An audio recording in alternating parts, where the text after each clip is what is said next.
asawa po ni Manong Sabit, walang ito po, ang ating congresswoman from ako, Ilocana, ako Pangilin, Ma'am Richelle Singson!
Ako si Chavez Singson, tumatakbo sa Senador 2025. So wala ang nagkakawasan ng Pilipinas, so wala ang interes.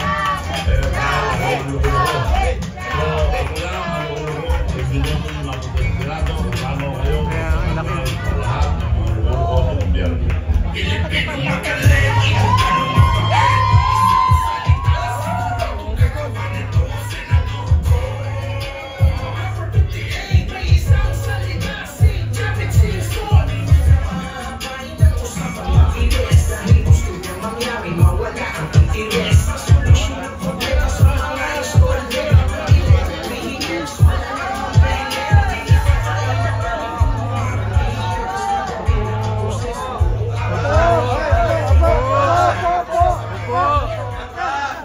Kalma lang po tayo, kalma lang. Pero bago tayo kumalma, isang malaking palakpakan para kay Manong Sabit!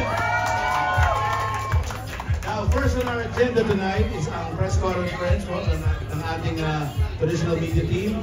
And on that note po, guys, relax po. Konting space po, konting space.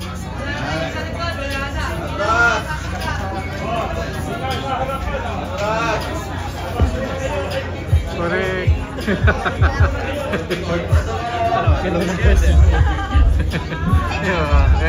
Turn over ko na po from the press group po natin. Aldin, palakpakan mo na si Aldin. Siya talaga. Hello everyone, this is can you please settle down? Pwedeng konting takatahimikan lang po. Hi everyone, this is Aldin Casio, the Division Love, and welcome to the launch of VBank.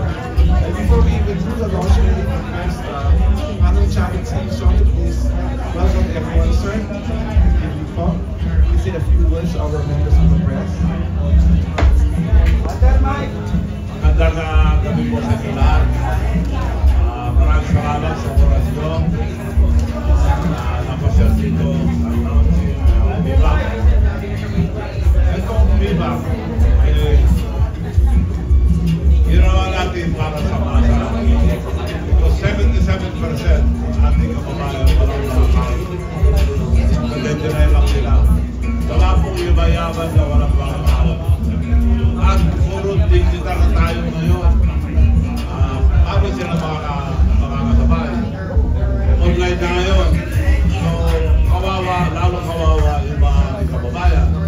Kaya ako naisip ng programa ito, maglagay ng VBank para sa masa, para matulungan. Ang malaking tulong ito, VBank, makikita nyo ito sa lahat ng telepono. VBank. So, yung VBank na yan, pag ni-download nyo, saka picturean nyo sarili nyo, sundan nyo lahat, basta picturean nyo, pintunin nyo sa telepono, at sundan nyo lahat nandun, or yung QR code, mas madali, tapos picturean nyo sarili nyo, magkakaroon na kayo ng without going to the bank. Kasi yung mga kapuskalat na gusto rin tulungan, walang bank account, madadala lang. So ito po, tulong natin sa ating mga kapuskalat na kababayan. Para 77%, malaki nun. Ilang milyon yun. So yun po ang isang programa natin.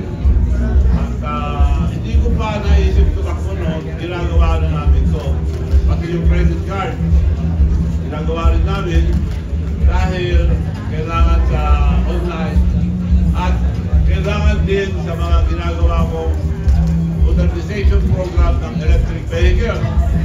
Matagal na programa yung electric vehicles at hindi ma-implement dahil pinapadala, maganda ang planong gobyerno dahil pupupihan ko yung jeep at 22-seater, 6 ang nakatayo, total of 20 passenger, aircon, electric, so pati tricycle and motorcycle. Walang pupunta sa bangko dahil malulugi sila kung umutang sila sa bangko dahil puro electric. So sinabi ko, ako na lang ang magkapital lahat. Hindi na sila kailangan pupunta pa sa bangko. Ako na lang magkapital lahat ng electric vehicles, electric tricycles, electric motorcycles na walang down payment, zero interest. So yun po, malaking tulong po sa ating kababayan. Walang interest, zero interest, walang down payment. So, puntahan lahat sa akin yung mga electric mga transport group. At gusto namin yung in-announce nyo, malaking tulong sa amin.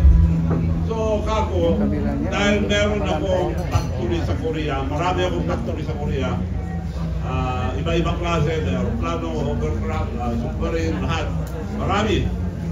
At meron din ako doon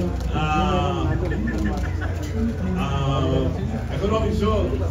Dahil yung tinatayo namin yung Pilipinas, hindi maabot-abot sa Senado.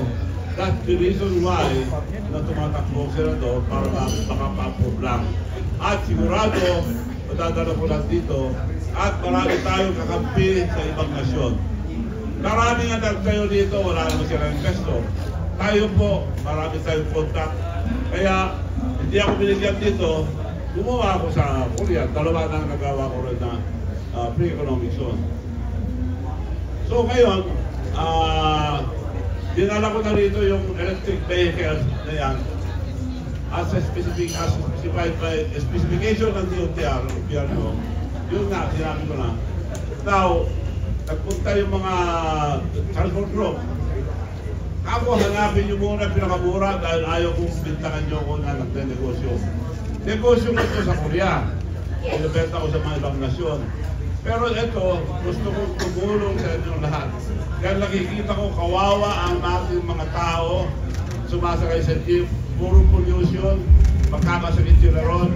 At ang mga drivers natin, hindi rin masyadong kumikita lang dahil kumikita sa gasolina, diesel. So, hindi sila makakuha ng electric dahil mahal. Pinapautang sila sa bangko. So, kako, hanapin yung pinakamura. Nagpunta sila sa China, Korea, the whole country, at bumalik sila. Nahanap na namin, sabi nila, gusto namin 3 million ang nahanap nila. Alam namin na matulungin ka, sabi nila, pwede bang 2 million more? Tumawad kagad sila ng 600 bawat jeep. Tapos sa inyo, tulong ko ito, hindi ko negosyo. Kung bawasan ko, o magipag-negotiate ako ng presyo, hindi na tulong yan. Ipakita ko sa inyo kako na talagang tulong ko ito sa ating kababayan, mga transport group, at sa lahat. Electric vehicle, tricycle, electric motorcycle, tulong ko ito. Kaya 2.4, happy ba kayo? Happy kami sir, dahil 3 million yung mura. Okay, ito ang presyo ko kako. 1.2. Hinati ko pa. From 3 million, 1.2. At kung anong sinabi ko, ginagawa ko dahil isa na ang salita ko. Dumating ang mga kasosyo ko sa Korea dahil hindi ko rin yung mga iba. Sir, lugi tayo sa sinabi nyo, pumayag na nga sila 2.4. Hindi tayo masyadong lugi. E 1.2, lugi tayo. Di na ba ako, hindi ko na mabago dahil isa lang salita ko.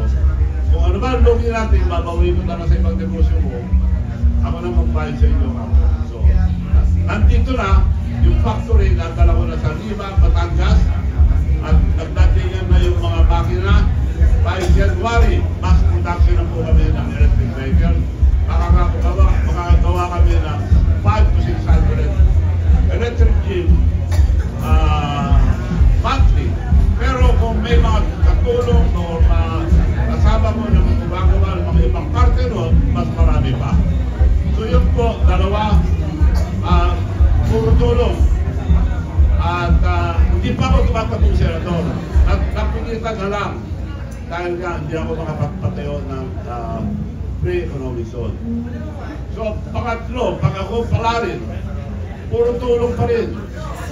Ang gagawin kong batas, unang gagawin kong batas, para sa mga mahihirap, mga kapuspalan dati kababayan, para sa mga farmers, para mga mangingisda, at walang trabaho, and tumatanggap ng sweldo ng mababa, 18 years old, and above, mabibigyan ng 500, Jabit 500, habang buhay. Kasi ang sa atin, tupad lang, eh maraming nawawala, yun may grabe corruption.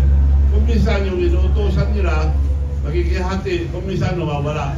So gawin ko ng batas yun para diretso sa tao, sa kapuspalan, mga fisherman, farmers, lahat ng mahirap, mabibigyan ng diretso sa account nila 500. Iboto nyo sila hindi, pero silang 500. Ngayon na nangyayari, pag hindi sila binoto, di bibigay.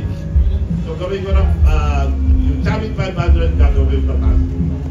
So yung tatlong yun ang una at marami pang iba. So kung meron kayong question, I'm ready to answer any question kung meron kayong question.